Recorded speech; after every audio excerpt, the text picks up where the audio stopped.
សារមណីអាកំបាំងនៅពីក្រោយវាំងស្ដេចខ្មែរ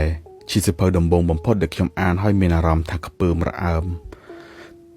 ខ្ញុំបានស្គាល់សៀវភៅនេះរយៈពេលយូរហើយប៉ុន្តែមិនដែលមានឱកាសអានទេទើបតែថ្ងៃនេះខ្ញុំចំណាយពេលប្រហែល6ម៉ោងជាប់គ្នាដើម្បីអានឲ្យចប់តែម្ដងហើយខ្ញុំមានអារម្មណ៍ចម្លែកមែនទែននៅពេលដែលអានសៀវភៅមួយនេះខ្ញុំសូមជម្រាបអំពីប្រវត្តិសៀវភៅនេះបន្តិចមុននឹងចូលទៅដល់ខ្លឹមសារតើសៀវភៅនេះនិយាយអំពីអ្វី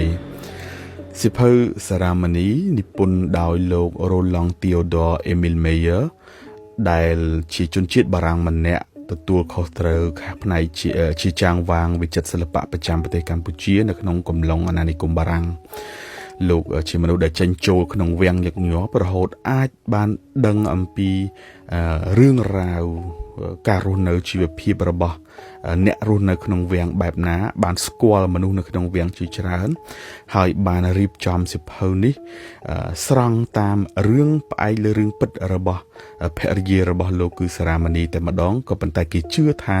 នៅក្នុងនោះក៏មានការបន្ថែមបន្ថយកែច្នៃដើម្បីឲ្យវាមានលក្ខណៈជាប្រឡំលោកផងដែរសៀវភៅចំណងជើងសារមណី Danseuse ខ្មែរត្រូវបានបោះពុម្ពជាភាសាបារាំងនៅក្នុងឆ្នាំ1919នៅឯទីក្រុងព្រៃនគរដែលកាលនោះក៏ស្ថិតនៅក្នុងការគ្រប់គ្រងរបស់បារាំងលោក Roland បានរៀបចំបោះពុម្ពសៀវភៅនេះនិយាយឡើងលម្អិតអំពីជីវភាពរស់នៅជាពិសេសនាដការីរបាំហើយសៀវភៅនេះក៏ត្រូវបានបកប្រែជាភាសាខ្មែរដោយលោកស្រីច័ន្ទបូផលហើយចេញផ្សាយនៅក្នុងឆ្នាំ1971មានរឿងមួយគួរឲ្យចាប់អារម្មណ៍ដែរមានឯកសារបញ្ជាក់ថាសៀវភៅចំណងជើងសារមណីនេះគឺជាសៀវភៅដែលសម្ដេចសីហនុព្រះបរមរតនកោដ្ឋយកតាមខ្លួនតែមួយក្បាលគត់នៅថ្ងៃទី6មករាឆ្នាំ1979ក្រោយពេលប៉ុលពតអនុញ្ញាតឲ្យសម្ដេចឪយាងទៅការពារអាសនៈកម្ពុជាប្រជាធិបតេយ្យនៅអង្គការសហប្រជាជាតិវិជាការចម្លែកមួយថាហេតុអ្វីបានជាព្រះអង្គយកសៀវភៅតែមួយក្បាលនេះទៅតាមខ្លួនសៀវភៅនេះនិយាយច្រើនអំពីខ្លឹមសារនៃការរស់នៅរបស់នាងសារមណីផ្ទាល់ដែលខ្ញុំនឹងដាក់រូបជូនជាមួយនឹង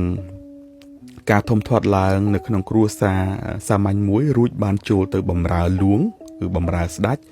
តាំងពីរាជរបស់ព្រះបាទនរោត្តមរហូតដល់រាជព្រះបាទស៊ីសុវត្ថិដំណើរការនៃការបម្រើនេះគឺក្នុងនាមជានាដការីរបាំទេប៉ុន្តែក៏ត្រូវមានភារៈនៅក្នុងការបម្រើលួងផ្សេងក្នុងកិច្ចការប្រចាំថ្ងៃរបស់ស្ដេចដែរដែលខ្ញុំមិនជម្រាបលម្អិតទេប៉ុន្តែតកតងជាមួយនឹងអិរិយាបថរបស់លួងធ្វើឲ្យខ្ញុំអានហើយមានអារម្មណ៍ខ្ពើមរអើមឬក៏អិរិយាបថរបស់មន្ត្រីធំមួយចំនួនខ្ញុំពិបាកទទួលយកមែនតើសៀវភៅនេះនិយាយផ្នែកគួរចាប់អារម្មណ៍មួយដែលខ្ញុំចាប់អារម្មណ៍បំផុតហ្នឹងគឺដំណើររបស់ព្រះកូណាស៊ីសុវត្ថិយាងទៅបំពេញទស្សនកិច្ចនៅទីក្រុងប៉ារីសហើយនៅក្នុងដំណើរនោះគឺស្ដេចបានយកពួកនាដការីរបាំទៅជាមួយដែរដើម្បីដង្ហែព្រះអង្គហើយធ្វើដំណើរនៅលើកប៉ាល់ប្រហែលជា3ខែទើបទៅដល់ហើយនៅក្នុងដំណើរនោះវាមានរឿងវែងឆ្ងាយច្រើននឹងការរស់នៅស្រុកបារាំងការដែលខ្មែរយើងទៅដល់ស្រុកបារាំងដំបូងរស់នៅយ៉ាងម៉េចឃើញគេយ៉ាងម៉េចអីយ៉ាងម៉េចហ្នឹងនេះគឺជាអ្វីដែលខ្ញុំចាប់អារម្មណ៍បំផុតហើយសៀវភៅនេះនឹងផ្លាស់ប្ដូរចិត្តគំនិតរបស់អ្នកដែលធ្លាប់អានប្រវត្តិសាស្ត្រច្បោលដូចខ្ញុំជាដើមខ្ញុំជាមនុស្សដែលនិយមអានប្រវត្តិសាស្ត្រត្រឹមតែប្រវត្តិសាស្ត្រទំនើបម្ដុំសង្គមរាស្ត្រនិយមរហូតដល់ខ្មែរក្រហមអីចឹងទេប៉ុន្តែបើប្រវត្តិសាស្ត្របុរាណខ្ញុំមិននិយមអានទេប៉ុន្តែនៅពេលដែលខ្ញុំអានសៀវភៅនេះហើយវាផ្លាស់ប្ដូរការគិតរបស់ខ្ញុំច្រើនអំពីរាជវាំងខ្មែរការរស់នៅរបស់ព្រះរាជានិងមន្ត្រីវាំងអ្នកវាំងទាំងអស់ផងដែរខ្ញុំលើកទឹកចិត្តឲ្យលោកអ្នកអាចស្វែងរកអានបានជាភាសាបារាំងនិងភាសាខ្មែរខ្ញុំមិនដឹងថាមានភាសាអង់គ្លេសដែរអត់ទេហើយសៀវភៅនេះបាននិយាយអំពីរឿងច្រើនអំពីទំនៀមទម្លាប់របស់អ្នកវាំងដែលយើងអត់ដែលដឹងសោះខ្ញុំរឿងដ៏ច្រើនគឺខ្ញុំទើបតែដឹងលើកទី1ទេ ប៉ុន្តែដោយសារតែវាជាអត្ថបទចំហបែបរិះគន់ធ្វើឲ្យមានអ្នកខ្លះក៏មិនអាចទទួលយកបានដែរយល់ថាលោករ៉ូឡង់គាត់ជាចេះតែសរសេរផ្លើសដើម្បីបង្កាច់បង្ខូចបរិជាខ្មែរអីចឹងទៅរឿងនេះខ្ញុំមិនធ្វើការវិនិច្ឆ័យទេប៉ុន្តែសង្ឃឹមថាលោកស្រីដែលមានឱកាសស្វែងរកអានខ្ញុំនៅតែណែនាំថាអានសិភៅនេះ